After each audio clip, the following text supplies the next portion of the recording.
अच्छा कर्म करोगे तो अच्छा ही फल मिलेगा। हो सकता है उस समय न मिले, बाद में उसका फल जरूर मिलेगा। एक आदमी इस बात से दुखी था कि उसके साथ हमेशा बुरा ही क्यों होता है, जबकि वह सबकी मदद करता है। वह सोचता था अच्छे इंसान के साथ ही बुरा क्यों होता है। ऐसे सवालों के साथ वो एक रास्ते से गुजर रहा था। तभी उसने एक पेड़ के नीचे एक बौद्ध भिक्षु को देखा, जो कि वहां पर कुछ लोगों को प्रवचन दे रहे थे। वह आदमी उस बौद्ध भिक्षु के पास जाकर बैठ गया। फिर उसने बौद्ध भिक्षु से सवाल किया, हे महात्मा, हमेशा अच्छे लोगों के साथ ही बुरा क्यों होता है? क्या अच्छा कर्म का फल अच्छा नहीं मिलता? इस पर बौद्ध भिक्षु मुस्कुराए और बोले, मैं तुम्हें इस प्रश्न का जवाब एक कहानी के माध्यम से देता हूँ, तब तुम इसे अच्छे से समझ पाओगे। बौद्ध भिक्षु ने कहना शुरू किया, बहुत समय पहले की बात है। एक गांव में एक युवक रहता था। वह बहुत ही भला इंसान था। वह न तो किसी से लड़ाई झगड़ा करता था और न ही किसी को भला बुरा कहता था। वह लोगों की मदद भी कर दिया करता था। लोग उसे भला बुरा कहते तो भी वह मुस्कुराकर चला जाता। जहाँ पर वह काम करता था वह सेठ उसे कम पैसे देता था, तब भी वह उसका विरोध नहीं करता था। उसकी भलाई के कारण हर कोई जो भी उससे मिलता उसे दबाने की कोशिश करता, उसे डराने की कोशिश करता। लोग उसे बहुत सीधा साधा कहते थे। सब उसे पागल बुलाते थे। कहते थे, यह अपने जीवन में कुछ नहीं कर पाएगा, यह तो बहुत ही सीधा है। इतना सीधा होना आज के समय में ठीक नहीं है। उस युवक की जिंदगी गरीबी में कट रही थी।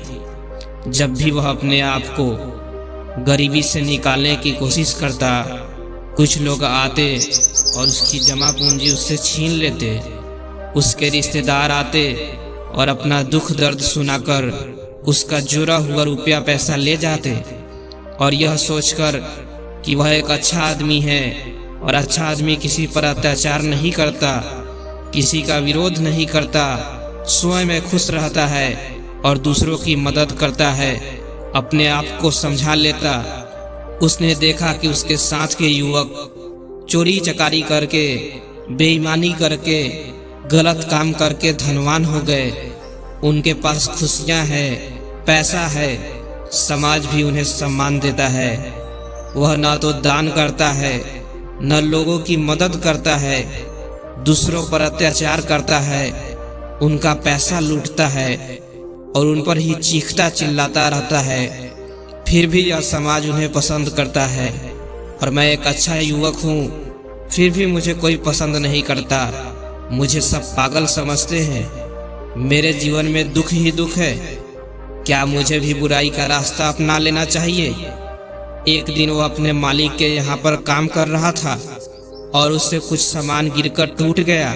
उसके मालिक ने उस सामान के लिए उसकी बहुत पिटाई की और कहा कि इसके लिए तुझे अब से 1 साल तक मेरे यहाँ मुफ्त में काम करना होगा। वह रोता हुआ अपने घर जा रहा था। रास्ते में उसे एक भिक्षु मिला। उसने कहा, तुम्हारे शरीर में तो बहुत जख्म है, लाओ कुछ मरहम मैं लगा देता, इससे तुम्हें आराम मिलेगा। भिक्षु ने युवक के शरीर पर कुछ जड़ी बूटी का लेप लगाया, जिससे उस युवक को कुछ आराम मिला। युवक ने भिक्षु से कहा, आप ज्ञानी हैं, क्या आप मेरी एक बात का जवाब देंगे? युवक ने कहा, अच्छे लोगों के साथ बुरा क्यों हो जाता है, जबकि इस दुनिया में बुरे लोग सुख से जीते हैं? तब क्या सभी को बुरा नहीं हो जाना चाहिए? उसने कहा, ऐसा नहीं है। जिसके कर्म बुरे हैं उसके कर्म का फल उसे अवश्य मिलेगा और आवश्यक रूप से बुरा ही होगा। जिसके कर्म अच्छे हैं उसे भी उसके अच्छे कर्म का फल मिलेगा और आवश्यक रूप से अच्छा ही होगा। युवक ने कहा, क्या वास्तव में ऐसा है? क्या मैं आप पर भरोसा कर सकता हूँ? क्योंकि इस दुनिया में मुझे उल्टा ही नजर आता है।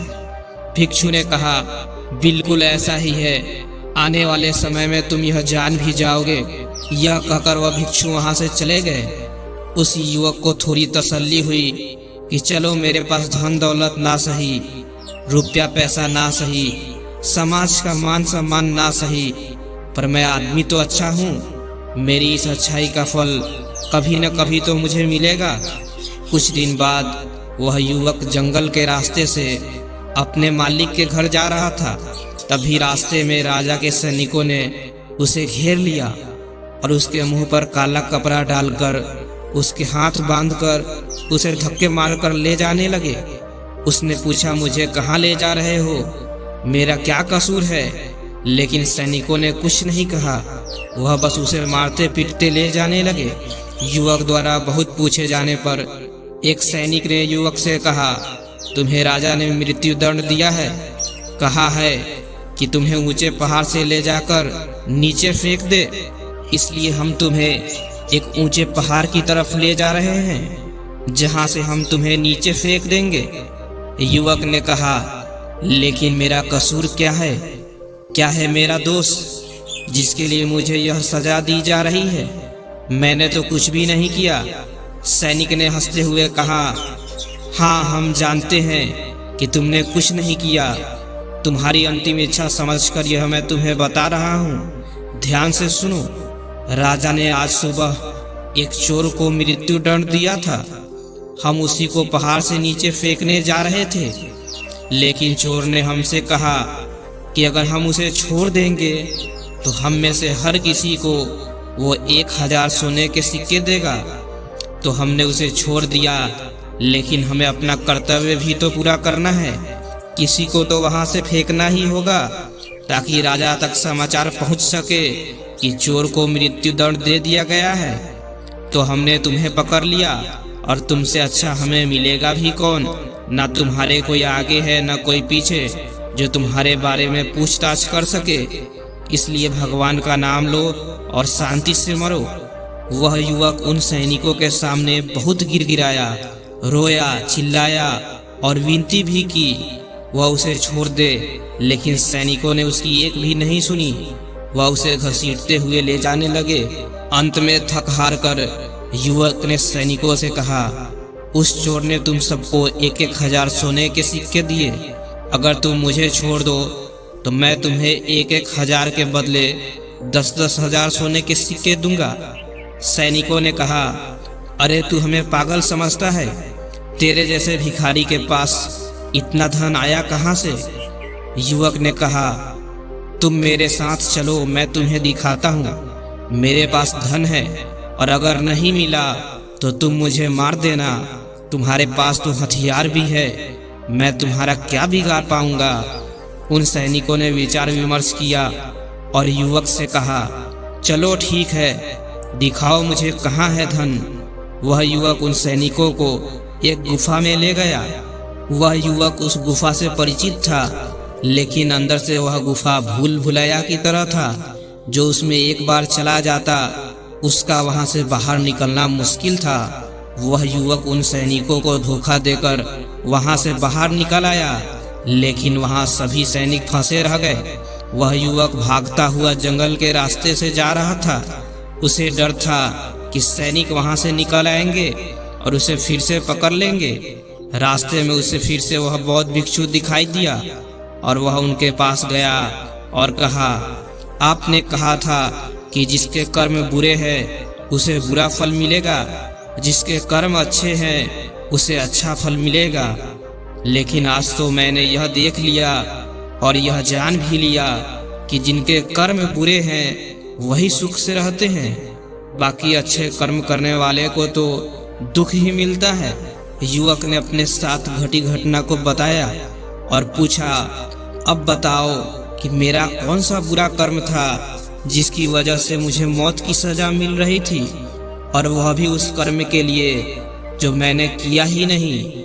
बौद्ध भिक्षु ने कहा, कर्म तो तुम्हारे बुरे हैं, तभी तो यह तुम्हें सहना पड़ा।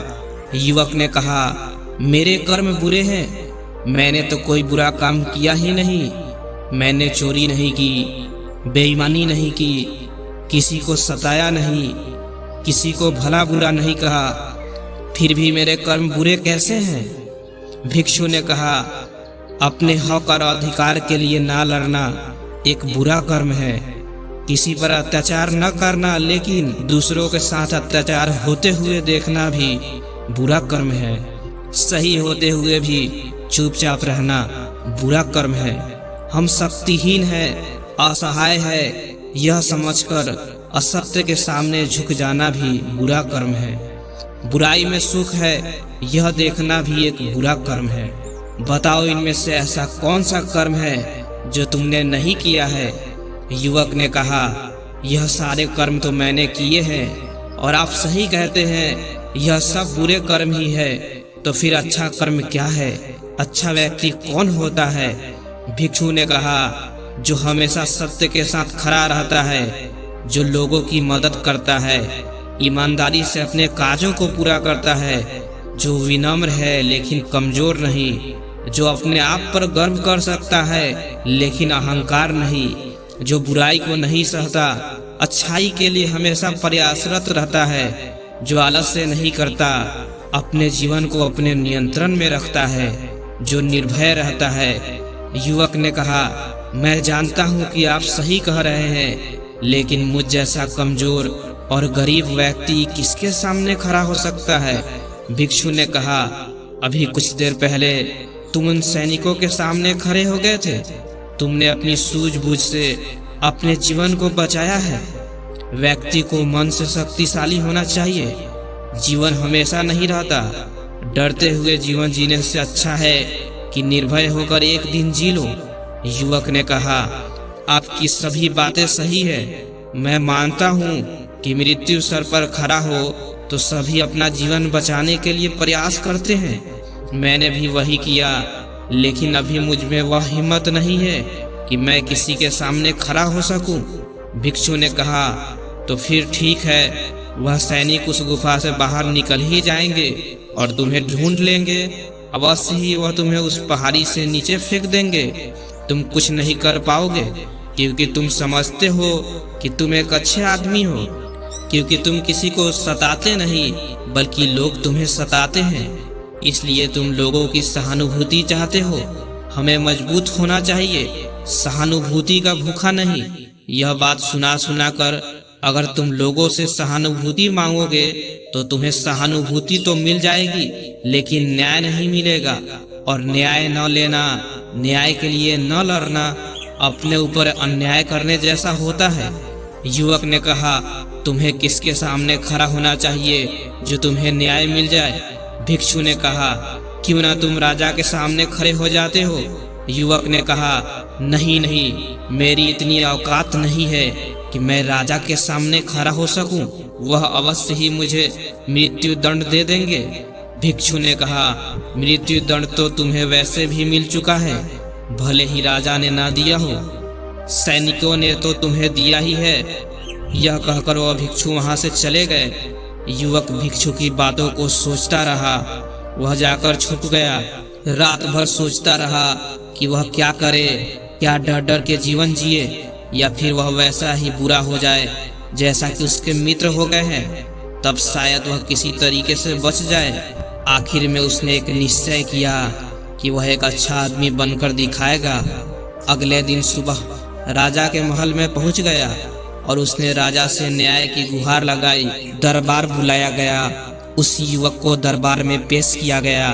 राजा ने युवक से पूछा, कहो क्या तकलीफ है? किसने तुम पर अत्याचार किया है? युवक ने कहा, मैं आपको उसका नाम तो बता दूंगा, लेकिन जैसे ही मैं उसका नाम बताऊंगा यहाँ खड़े लोग मेरे जान के दुश्मन हो जाएंगे। हो सकता है मुझे यहीं मार डाले। राजा ने कहा, निसंकोच कहो, यह हमारा आदेश है कि तुम्हें कोई कुछ नहीं कहेगा। युवक ने कहा, मुझ पर राजा ने अत्याचार किया है, मैं इसके अत्याचार का शिकार हूँ। राजा मेरा अपराधी है। यह सुनकर दरबार में सभी चौंक गए। सारे दरबारी उस युवक को मृत्यु दंड देने के लिए कहने लगे।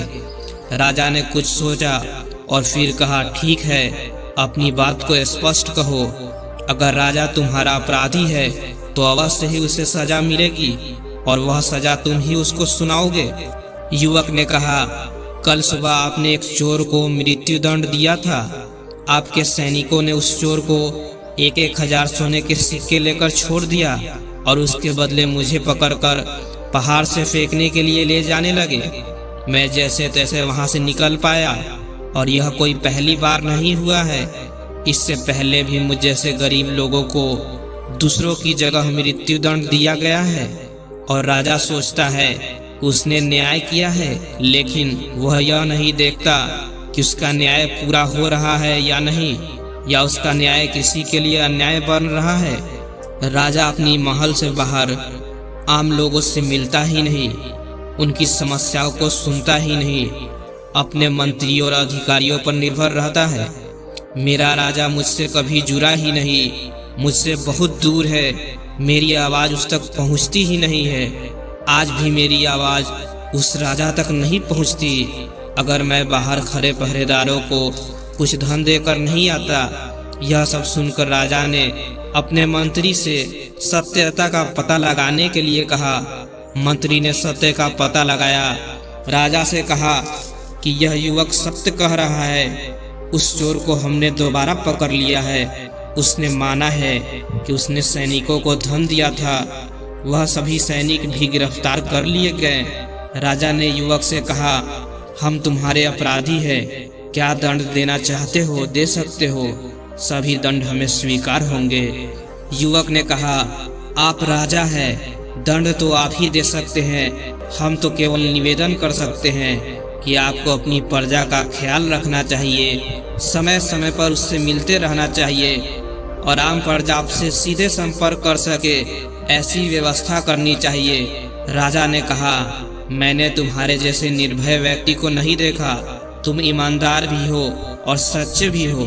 तुम्हारे जैसे व्यक्तियों की हमारे समाज को आवश्यकता है और मुझ जैसे राजा को भी सच्चाई का आईना दिखाने के लिए तुम जैसे व्यक्तियों की आवश्यकता है। उस युवक का नाम पूरे राज्य में हो गया।